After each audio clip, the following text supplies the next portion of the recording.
Running Sentences presents Episode 2 of Poli, The Red Button. This time we are settling the budget of the Art Council and discovering a red button that can change the civil service. Copyright 2020 Running Sentences Podcast. This is a work of fiction. Names, characters, businesses, and events and incidences that are products in this story are of the author's imagination. Any resemblance to any actual person, living or dead, and or actual events that have happened is purely coincidental. A week later, the office is running along smoothly enough, but still no budget submitted. Hook finds himself at odds with Alice and trying to get things right. In the early afternoon, Hook is in his office, sitting at his desk across from Alice, and they're both glaring at each other. He continually looks down at the facts and figures of the proposed budget that she had just given him. He glowers at her as she reads off more potential numbers.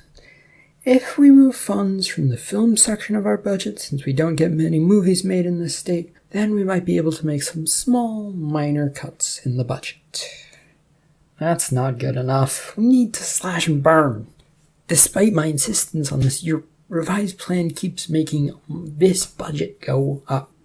Yes, it's a bit complicated, and it's an interesting twist, but we no longer have access to certain funding. What funding?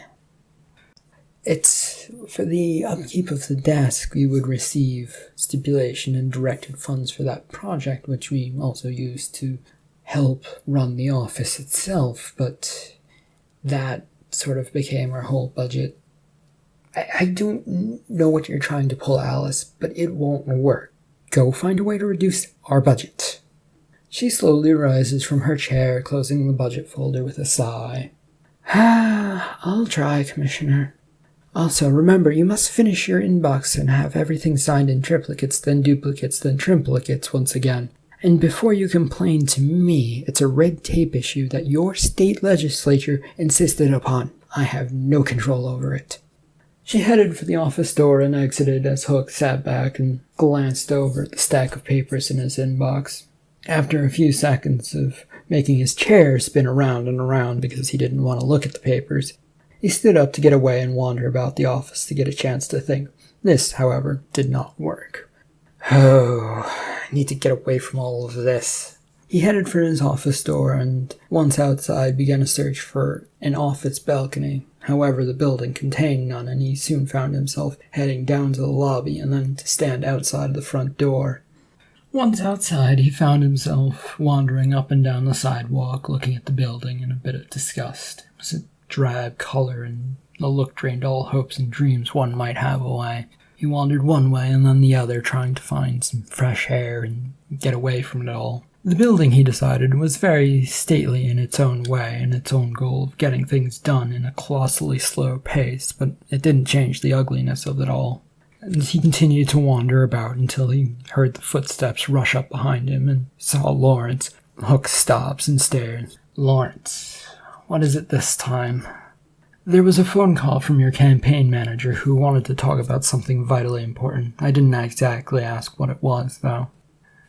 Why didn't you ask?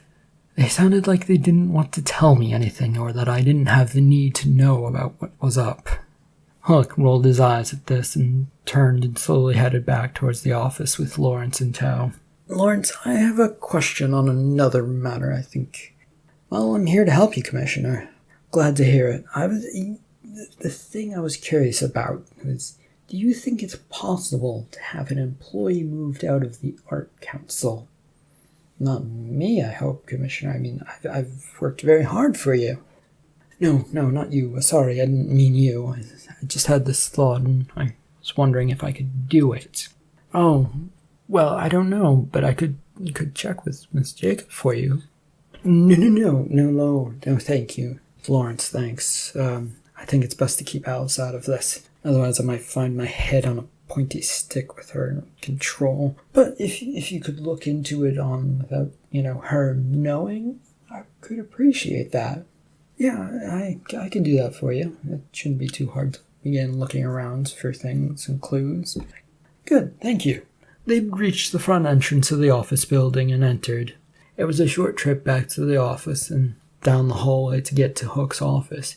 Hook found himself scurrying along, trying not to appear like he was going fast, his curiosity getting the better of him and what his campaign manager wanted to talk to him about. But he reached his office with his little scurried shuffle and shut the door quietly behind him, and then sprinted over to the phone to pick it up. "Hello? Yes? Oh, I see. Thank you." He hung the phone up and slid into his chair to look a bit defeated. There was a knock on the door. "Enter." Alice entered and took one look at Hook and then shook her head. "I see you have heard the news." "Yes, Colonel Boulder, my nemesis from across the side, has been appointed to the head of the Budgetary Commission for the State Senate. A challenge we will have to get past. It will be more than a challenge to get past if we don't reduce the budget. Boulder doesn't like paying for things. Now, is that the only reason you're here, or is there something else?" Alice walked across the office and held out a piece of paper in an attempt to give it to him. Hook, however, merely stared at it. "This is a request from one of our local art councils. They want to have a meeting with you. They are eager to hear what you will be doing art-wise." "I don't have time for meetings with people. I have to sort out this budget and figure out how to get past this nemesis person." "Well, it's already been set up for next week.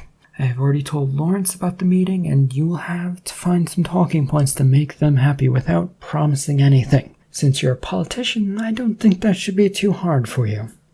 She gently put the piece of paper down onto Hook's desk and walked out. He slumped a bit deeper into his chair, and with the hope that it would make him disappear. "Oh, hell, this isn't going well for me." Alice had exited Hook's office and walked over towards Lawrence's desk, to find Lawrence there busy on his computer trying to look for something. "Lawrence, what is Hook up to?" Lawrence jumped. What? Well, working and fighting for the whole arts, I think." "Nothing else has come up?" Nope. He's not planning anything." "Good. I'd hope you would tell me if something was going on with him right away. We don't need the arts getting sidetracked." "Oh, of course. I don't want to get on your bad side or his." "Lawrence, please don't say that people have a bad side. It's rude. And keep me informed on Hook. We must keep him in order to keep this council running well, hopefully." "Got it." Alice strolled away from Lawrence's desk towards her own office, and Lawrence returned to his computer search for information. This set up a day's usual pattern of art happening at the Art Council in the form of paperwork moving about the office. All of that, which involves someone signing something and then passing it along to the next box to be signed by somebody else and passed on, and so on. Across town, however, Colonel Boulder sat in a similar state office, doing his dutiful paperwork, looking over what was written on the sheets of paper, and then signing them where they needed to be signed. A knock on the door surprised him in the middle of his signature scroll and caused it to go a little loopy, at which he scowled at. He drew its attention back to the door as it opened to reveal his secretary. "Colonel." "Yes, what is it?" "There is an Alice Jacob to see you." "Who?" "A person from the State Art Bureau Council, whatever they call themselves." "Why would they—" "Oh, never mind. Just send them in and we'll see what they do." The secretary disappeared from the door and let Alice walk into the room. She walked over to a chair in front of the desk and took a seat without waiting for him to say anything.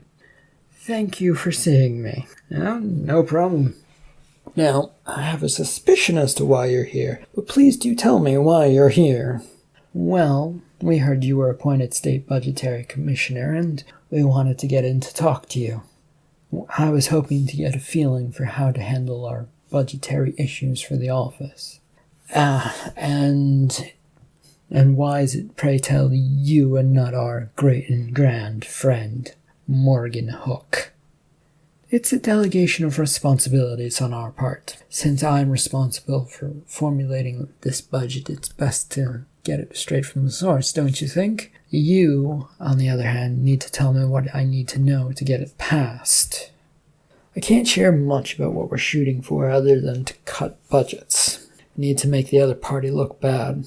"But, Matt, we don't know. Maybe you can raise your budget." What have you got to entice me? Well, of course you can't tell me anything that would put you in an awkward position. We wouldn't want that. We wouldn't want you lying to your constituents and so on. That can't happen, but maybe a basic idea beyond cutting the budget. Yes. Well, the definitive would be bad, but I need more information on which direction you're thinking of taking your budget. She pointed upward.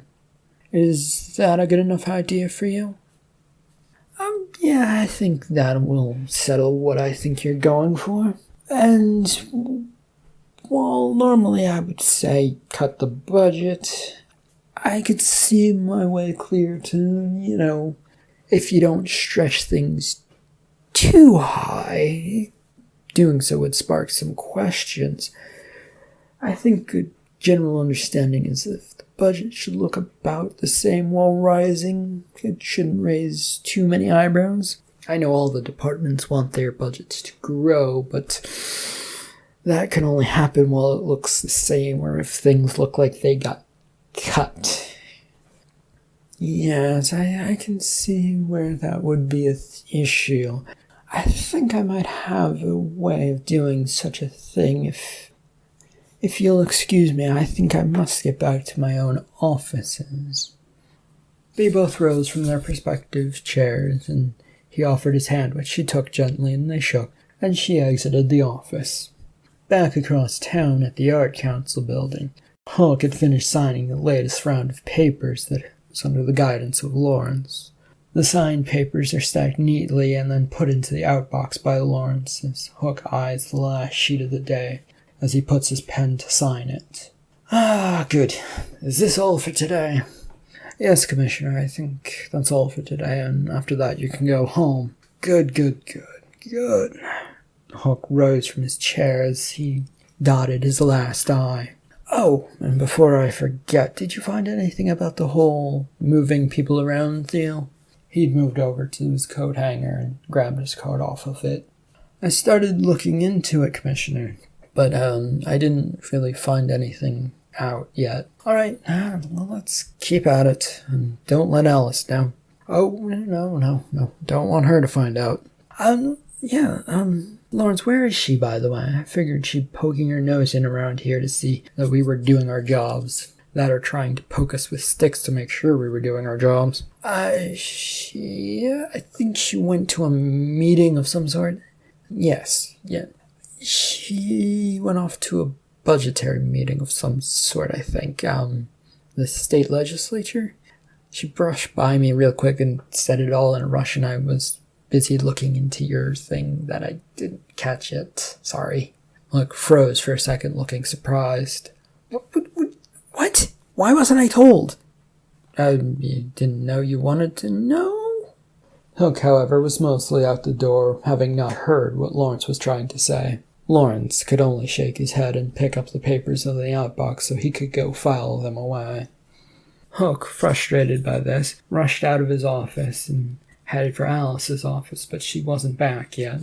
He then turned and rushed down the hallway to the elevator to see if she was in the lobby, but upon arriving there, didn't find her either. He then headed out for the parking lot to see if she was there. There he did find her, but it was her car pulling into her parking spot. Alice popped out of her vehicle and looked over at Hook, who had come over with crossed arms. There you are. Where have you been? Finding out a way to get our budget passed? That's what you asked me to do, isn't it? Yes, but a meeting with the budgetary commissioner? Without me? That's gonna look bad. You have a history of not getting along with one of them, and that's the one I had to go talk to. I took a measured step to keep things going with our present plan. We didn't want any hiccups. We need our budget passed. Yes, but you went over my head and did things without my express permission to do so. I am the commissioner, and I must know what's going on, and I must be able to have a say in what is needed for this office. I will do so for next time. For now, though, I think it's best we both cool off our heads, and I formulate a new budget based on the information that I've got, if that's okay. Just remember that next time you have to come to me first. I will be looking into all means to make this a better workplace and streamline anything that bumps into my way. And that includes you. Don't think I won't try and do it. Oh, we've reached that stage of our little office tete-a-tete, have we? Well, like I said, let's cool our heads, readjust tomorrow. For now, though, I think we should both go home. She got back into her car and pulled out of her parking spot before Hook could make another move. He could only shake his head. The next morning had rolled around, and Lawrence, trying to make up a bit for some of his lateness, had come in early.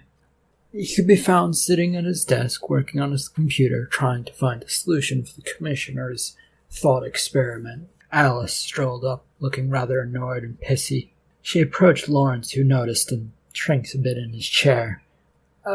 Good morning.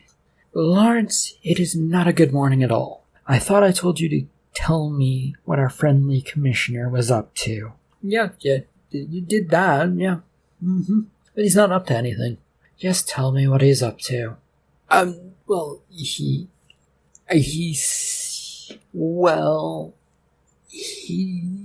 expressed a certain interest in keeping certain things from you. And it is only a thought experiment. I don't think we really need to go. So there is something, and I was right to press the matter. Please tell me what it is, or would you prefer to have a meeting this afternoon with our union leader to get you to tell me? I can't do that. I have to have some trust with the commissioner. I do have some honor, after all.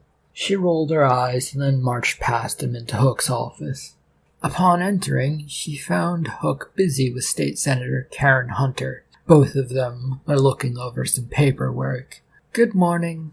Oh, good, you're finally here. You know Miss Hunter, I believe? Yes, I've had the pleasure of meeting her.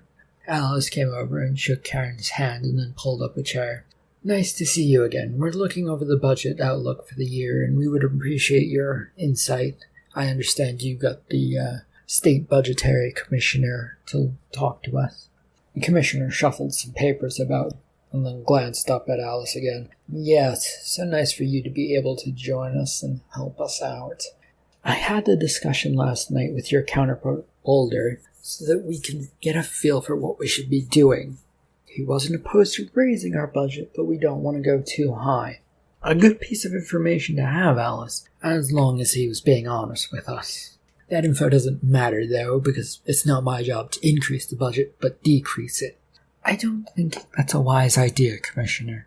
Yes, I don't think it's terribly wise, Hook. I know our party platform is to cut budgets. Explain it to me, then. Because I don't understand why we can't cut the budget. It's simple. We're judged by our department's ability to grow, as is every state office. To do that, we need funds. No money, and we wind up closing down. And everyone says, what a shame it is, and then blames it on the party of their choosing. Karen grinned from her chair and shuffled about. We can't have our side looking bad. We care about our departments. And we want them around so that if something does go wrong, we have someone to blame. That doesn't make sense. Why would we keep things around if we're only going to gum up the works? It's the way things are, and it's the way things work. We don't fix what isn't broken. You know that, Hook. It makes no sense to me. It takes time to learn to play the game, sir. You'll get used to it. Karen stood and started getting ready to leave. Where are you going?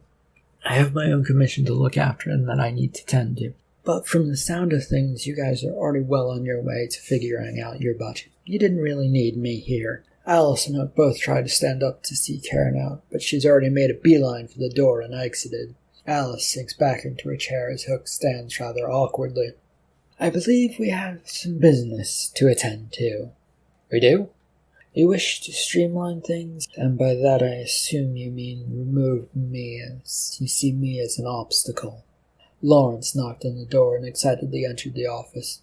He comes over to Hook, but glances over at Alice nervously. Sir, I found what is potentially what you wanted to know about. Say that again without the vagueness, it would be much appreciated. Not if you don't want Miss Jacobs to find out about it, sir. Just say it. Well, according to our union bylaws and everything. Moving people to another office is possible, but we can't fire anybody, not outright anyway. Please tell me you're not thinking of the big red button. Yeah, that's the thing I found out about. What's this big red button, as you call it? It's essentially a threat to keep everyone honest and working together, and by no means should it ever be pressed. Why not? I feel the need to press it. It's a button after all. Its job is to move all of the top workers like me from one office to another. The reason no one uses it is because you would wind up hated by every department for taking away their skilled workers from them. But there is potential to also get a great worker out of it, isn't there? Of course there is, but is it worth the risk? You don't know what you'll get, and if the lottery system drops the same person back into the same job, what are you to do then? It would be better to drop it and forget about it, Commissioner. Oh, well, I guess, if you say so. Alice rose from her chair and headed for the door, keeping a careful eye on Hook to see if he was actually going to listen to her. Lawrence followed her out. Hook sat down looking rather pleased with this piece of news and booted up his computer to start looking up Big Red Button. Alice, fearful that Commissioner was not about to give up on his crazed idea of pressing the red button and removing her from her position, plotted a course of action. She plotted a dinner down at a nice restaurant table and explained it all to Hook. It was there later that evening that they sat, with food already ordered and waiting for it to arrive, as a small platter of appetizers sat in front of them untouched. Hook picked at it as he tried to figure out what was up and what was on the dish. Thank you for agreeing to this dinner. I wanted to make sure that we understood one another. Oh, what about? Don't play that game. You want me out by pressing that red button. I advise against it. That's because you want to keep your job. No, because it would slow down any department's work efforts, grinding a somewhat working government to a halt until draw attention. What if I'm okay with that? No one else will. And you might wind up out on the street, sans Commissioner's job, because the powers that be will undo all that you have done. So you're just saying that this is an illusion of an option. The best kind of option we found. We get the appearance of choice without the worry of what might actually happen. And everyone works together as well. Yes, about that. Will you at least cooperate with me in regards to this budget instead of fighting to increase it? My job is to grow the department. I can't work with you if you only want to shrink it. Then I have to press the red button. There is no other choice on this matter. You won't work with me. I can't work with you. I need people to work together, and you're not offering that. And your new workers will also refuse to work with you for the same reason that I'm refusing to work with you right now. They'll think you're an overlord, willing to work to throw their lives away to make whatever means to your goals happen. It's just not good. What else can I say to make you understand that working with me is the best option? You have to work together, and the only other option is the red button. Well, if you're willing to work with me, I can get creative with the budget and make some things potentially work to get some growth into the budget. Look, if we can make it look like the budget isn't going up, I can maybe pass it off as budget cuts. And that's what my party wants, and if you can deliver that, I can work with that. Now, the button matter is behind us, yes? For now, I guess I can say yes to that. A waiter arrived with their dinners, placing it before them, and then disappeared. The two settled into their meal with an exchange of minor other pleasantries before parting for the night, the air between them still rather stiff and formal. Alice came in early the next morning, entering the lobby while still semi-asleep and shuffling along. The security guard glanced up from his desk upon seeing her enter. Early morning for you today. Work and more work that needs to be done, and it's all left up to me. What is it this time that has your council in such a state? Proposing a budget to the state legislature, and one that appears to make it look like it's cut while it's actually growing. All so roundabout. The security guard raised his eyebrows at the comment and then shook his head. Alice waved her past and he simply waved her through the security area and up to her office. Once she got up to the office, her work took up much of the early morning hours into the average part of the morning, a period that stretched from 8 a.m. to 10 a.m., with increasing frustration. All because she was working hard, and when that happens, time doesn't like to move along, and harsh challenge is there to counter it. Alice was at her desk working the numbers to get a fixed budget that would agree with what Commissioner Hook wanted. The door to her office is open, and Lawrence walked up and looked in and tried to walk past. Lawrence stepped back into view and stands in the door. Yes, Miss Jacobs? You have a meeting with your union rep as a result of your failure to follow orders. But save it for the talk with the rep. They'll want to hear your side of the issue, and then we can talk again. Of course. Shall I tell the commissioner that you're here? He's come in? Yeah, just got in, I think. You can tell him I'm here and that I will have a draft of the budget probably done by the end of the day if these numbers ever get lined up. Lawrence nodded and then disappeared again. Alice continued to work her computer, trying to get the numbers to work. Lawrence came directly from Alice's office into Hook's, where he found the commissioner looking rather miserable as he hangs up his coat. Lawrence tried to put on a smile to help ease what looked to be a bad mood. And what's new, Lawrence? A few things came up. Your first meeting with the group of artists is scheduled for this afternoon. We haven't heard back yet from Boulder on a meeting, and Miss Jacobs should have a new proposal for you later today. Nothing much to keep me from any other work, then. If you could get my secretary from my Senate office over here, I think I could do some more work. Lawrence nodded and headed for the door. Also, if you could continue your search into that red button, where it is and how I can press it, that would be great. Yes, sir. Lawrence exited the offices. Hook picked up the first paper off his inbox and settled into his chair to look it over.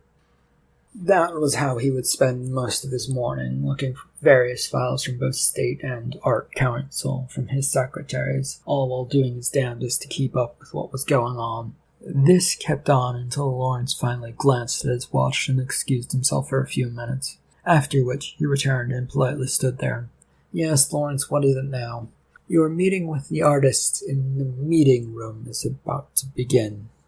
Hook, eager to escape the doldrums, jumped up and headed for the meeting room, a short walk from his office and just down the hallway.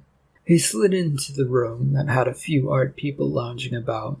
The environment doesn't feel all that friendly, and Lawrence, who'd followed him, went over to the side table to try and get some coffee from a small dispenser for the visitors. Hello, art people, and welcome to my art council. Finally, you arrive. How can you ignore people that you've set to serve? I'm not trying to ignore anyone. I'm trying to get things set up at this council so that I can support artists from this great state. Then what about the rumors that you're reducing the budget to support artists? I don't know about those. I've never said that in my life. You would say that you haven't said that, but I have close connection with other senators. One of them has said that you're going to take a hardliner approach and slash away at a budget. We can't have that. Agreed. We want promises that the stories are untrue. I can't make promises. I love art, but the budget needs to be worked out first before I make any promises to anyone. Then we have no choice but to pull our support from this office. We will inform the other artists and the other people of this state that the state does not support art. Lawrence, with his coffee, came over to stand next to Hook and gently put his coffee down. Forgive me, but the state doesn't have a great record with art. Crying about it won't do you much good. Thank you, Lawrence. And this is my point. We must work together on this, and we can't run off at the slightest word of a rumor. No, we've had enough of this. You and your predecessor love to say that you want to work with us and then cut us out of the process. We're leaving. Agreed. Down with this administration. The art people began to stand and head for the door. Hook could only stand there and watch. He was unable to summon the words that would stop them from leaving. As the group of artists march out of the conference/meeting room and start down the hallway towards the exit, Alice stands to the side of the hallway as Hook came out of the conference room. Please stop. We can talk about this. No, the time for talking has passed. What is the problem now? This new commissioner refuses to make any promises to us. What assurances are you seeking? Money for the arts! Well, I can promise you that will happen. What? Mr. Commissioner, the art of painting with feet is something that we should be proud of and support. This group here needs help funding, and that's why we're here, to help those small artists get their due, and money for the arts is going to happen one way or another. I can't make promises about funding, though. Our latest proposal of a budget, which we hope to get through easily, I think this is one of the few times that we can say, it's okay. Now, if you'll follow me, artists, I shall show you out. Alice took the lead, threaded her way through the artist group to lead them towards the elevator rig. Hook, on the other hand, steaming mad, and stormed off back towards his office. Lawrence glanced one way and the other, and then followed after Hook. Hook had gotten back to his office in a confused and frustrated state and looked for something to vent his frustrations on, but only Lawrence appeared and was ill-advised to throw something at him. Lawrence, how far have you gotten on helping me with that red button? I've looked for some answers, commissioners, but nothing has come up so far. It appears that everyone doesn't want the button found. Well, go find it, and don't come back to me until you do. Also, Miss Jacobs is barred from this office until she's completed that budget. I don't want to hear from her. Lawrence backed out of the office, closing the door and leaving Hook to storm about the place unhappily. Lawrence had a more pressing matter after he left the commissioner's office to walk down to the building cafeteria, a small, off-to-the-corner place on level 3, which had a few tables and a steel serving table anointed with some food. He looked around for the union rep, Dean Haven, but didn't spot him at first, and walked a bit further into the room. Dean, on the other hand, spotted him and waited for him to pass by his table where he sat. Lawrence! Correct. Good. Sit down. I realize I'm in trouble with my boss, Miss Jacobs, but I have to answer to my other boss. Yes, what happened? I was looking into the red button and I wouldn't tell Miss Jacobs what I was up to. A terrible thing to look into. I wouldn't do it, but that's your call. And upon finding this out, Alice Jacobs got mad about it? Kind of. It was the not telling her what was going on with the commissioner that annoyed her the most, I think. Well, the only way out of this is to reprimand you for your behavior. Consider this a terrible warning. But please do keep it up. I need Miss Jacobs on edge. She works best this way. Are you sure? Yes, it's fine. Don't worry about it. Haven abruptly gets up and walked away, leaving Lawrence sitting there rather confused. It took a few more seconds before a bit of elation kicked in that he wasn't going to get much worse than a tap on the wrist. With all that decided, he stood up and looked at the food the cafeteria had before deciding that none of it looked good, and headed back upstairs to the council. Back at his desk, he'd barely gotten his research started again when Alice walked up and passed him towards the door to Hook's office. He barely noticed and turned just in time to see her hold up a folder. It's okay. It's a copy of the budget. I know he doesn't want to see me. She entered the office before Lawrence could say anything, and he scrambled after her. Hook was at his desk, having calmed down a bit, but still sulking as Alice came in, followed by Lawrence. She came over and dropped the proposal on his desk and turned to leave. Where are you going? Home. My work here is done for the day. I'm not wanted by you, and as you persisted in your search for the button. Hook glared over at Lawrence. Lawrence, you can stop your search for now. He turned to Alice. Happy? Can we work on the budget?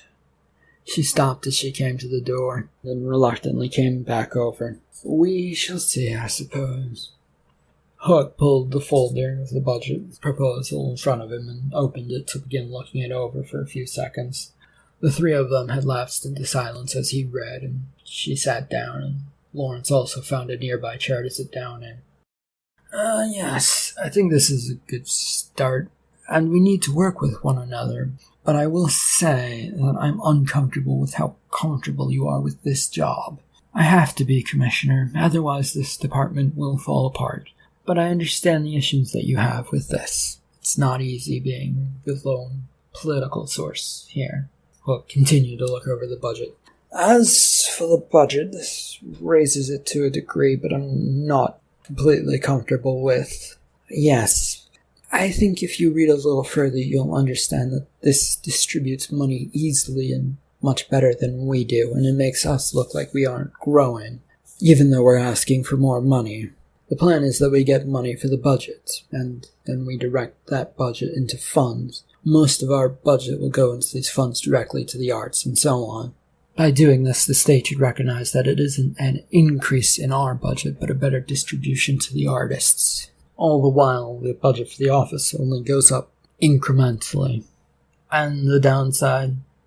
Well, you'll have to take more meetings with art people, as we need to make sure that they are the ones that get access to the funds, and we want to make sure that their cause is a worthy one. I suppose I'll have to swallow this issue for now. Well, this is the budget we're going to move forward with, for now. Lawrence, if you could be so kind as to inform the state senate of our proposal. Lawrence bolted up from his chair. On it. He rushed towards the exit. Make the appropriate copies and so on and so forth, Lawrence, as well. He stood up and headed over to the coat rack. I'm headed out for the night. I don't want to know or to think about how the state is going to react to this proposal, but please do call me if they do have some reaction. Alice had also stood up, and Hook headed for the door. I will have my informants ease the plans into the proper hands so that it should go smoothly. Yes, great, do that. Hook exited the office with Alice walking out right after him. End of episode 2.